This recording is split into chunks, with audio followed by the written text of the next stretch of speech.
Hey guys, it's Ben. It is, God, what is today? Tuesday. It's Tuesday. My fun little working vacation, well, not really a vacation, more like house sitting, but change of scenery. Anyway, has come to an end. It sucks. I hate it. Outlaw Nights, live on Indiegogo as we speak. We have got about 54 days left on the campaign. Naturally, when I was on Red Gaze's stream the other day, of course, I learned that one of the things that people do to kind of drive up demand is they'll set it at 30 days, and then toward the very end, they extend it out another 30 days. Wish I'd done that. I'm still being optimistic for the most part. Last night, I hung out with a buddy of mine the other night, and we were catching up on things, and he was talking about how he was back into Skyrim,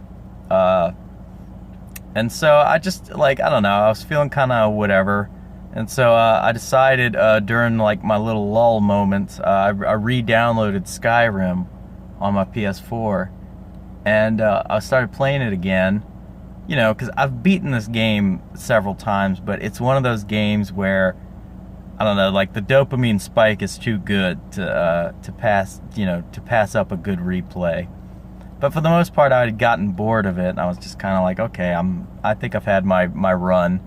But I was taking a look at the Creation Club, and I was able to get things like the survival mode, which makes the game about 10 times harder, and I love that. Frankly, that was one of my favorite aspects of Fallout New Vegas, was the survival mode, because it was in those games, I always thought it was kind of strange that you could pick up food and water and all, and they really didn't give you that much of a health boost. It was always very minimal, so it was kind of what's the point, of doing the food water thing if it doesn't mean anything. But that's why I like survival mode. It's humanizing your characters to the extreme of okay, you got to make sure you're fed and you get enough sleep and you've got enough water, because otherwise you're gonna be off your game. I love that. And also, one of the aspects that I think it's my higher thinking loves this, but my procrastinator, I don't want to do too much side hates it, but that's a good thing. I love they eliminated the fast travel on survival mode, so everything you do in Skyrim, you've got to get there on foot. I don't know. I know it sounds weird that it's I like this. But I miss the days when games required the player to think, or to plan, or to strategize. Because I think I mentioned in a previous video a few weeks back, while video games are not, they're not what I would call beneficial for your overall health. They're kind of a hindrance. And they're, you can be easily addicted to them. But they also, I find that just being able to reasonably play games with a lot of problem solving that doesn't hold your hand through the whole thing, it helps kind of sharpen your mind. It kind of helps sharpen your problem solving abilities in real life a little bit. There's positives and negatives to everything in this world. It's nice to see, well, beyond that, I think it's also kind of shocking that really, the way it's going nowadays, all the stuff that's being added to games and enhancing them and making them better are being made by people who aren't affiliated with the projects. It's being made by fans. It's being made by, you know, well, yeah, fans, critics, whatever, people with a lot of know-how on how to create these things. You know, just in these little mod communities and stuff, it's like we're getting better stuff than what is being given to us in the first place from the mainstream. And I say that not as a neener thing. You know, it's like the mainstream comic book industry can go straight to hell. I don't really care about them anymore. They're complete assholes, and they need to be taken down a notch.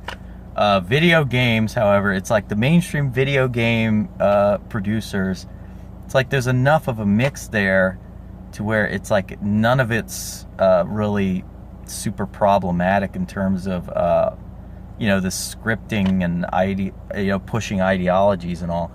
But at the same time, there seems to be, you know, just more. You know, it's like it's becoming lazier. It's becoming formulaic. It's becoming Disney Channel. I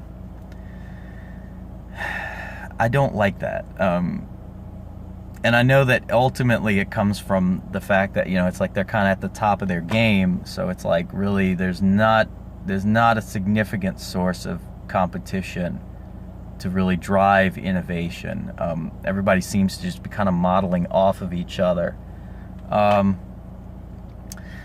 you know, it's like, I get that there are a million factors that play into these things, and that, you know, it's not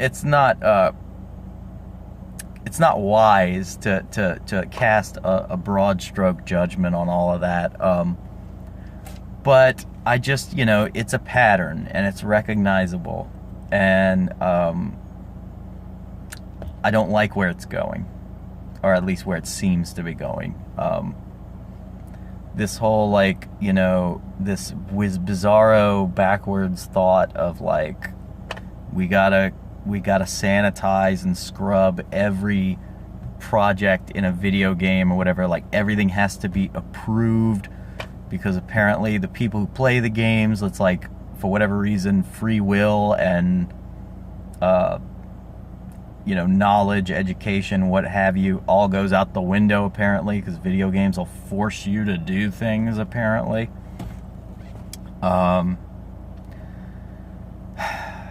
It's just, it's so backwards in so many ways, like, and you know, independent video games aren't super better about any of that. In fact, like, most independent video games just don't appeal to me. Because, you know, it's like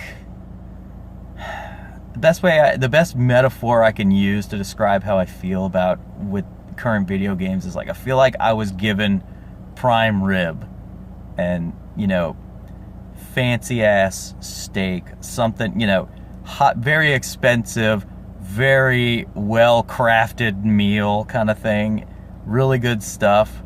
I got used to it, and then as a result, you know, like a day or two later, all of a sudden the same place you go to for those prime ribs and all of a sudden they're giving you the McRib, they're giving you the dollar menu, and you know, it's like, and the attitude that they're holding the whole time about this is, well, no, like, we're the only ones making this stuff, so they got to go through us. And there seems to be like people in these companies seem to really think very little of the intelligence of their customers. They seem to think that people will just, you know, it's like you know, the crack dealer who's got his you know, his regular customers, and, you know, it's like, no matter what, they got to go through me, so I can do whatever the hell I want. You know, this attitude's got to stop. People need to remember, they need to remember who their audience is and what their audience wants.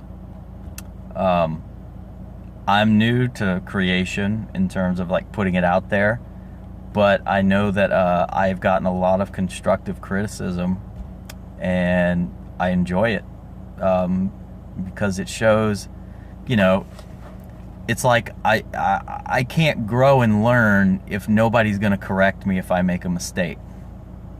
Simple. If I make a mistake and everybody just says it's okay, chances are I'll keep making that mistake, and it won't bode well for anybody involved. You know, life's just a constant learning process. Anyway, thank you for joining me on this kind of bizarre philosophical look at what's going on here. Just, you know, we need a renaissance of some kind. I feel like Comicsgate is providing a decent renaissance for the comic industry, although we've got to get over this stupid social media bullshit. It's so useless. It's so meaningless.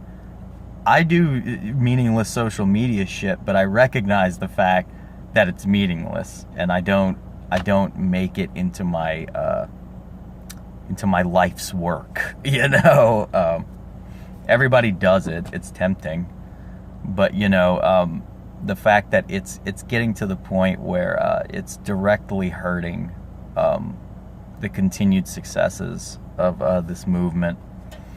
No bueno. No bueno. Last thing we need are the smug a-holes to get even more smug and more a-hole-ish. Thank you so much for joining me, guys. Outlaw Nights issue number 1 is live on Indiegogo. If you haven't gotten it yet, what are you waiting for? This is gonna be an awesome 48-page action-packed explosion. And it's good, you know, I put my heart and soul into the script. Render Contender, up and coming, awesomely talented artist, has poured his heart and soul into this.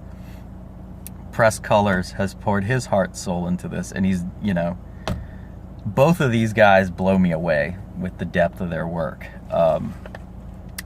You know, I'm incredibly humbled to be around them, because, you know, I recognize this is not an everyday occurrence for a first time, for a writer who's sort of putting out his work for the first time, to get on board with incredibly talented people like them. You're gonna want to get this book. I want to get this book, hell, and I already know what happens. So anyway, thank you so much for watching this video. Check in the description below for the link to the Indiegogo page. If you like anything I have to say, go ahead and hit the like button for me. If you like anything I have to say and you just want future updates on Outlaw Nights, or if you want future updates on my madness, go ahead and subscribe to our channel here, Fusebox. And as always, thank you so much. I will talk to you tomorrow.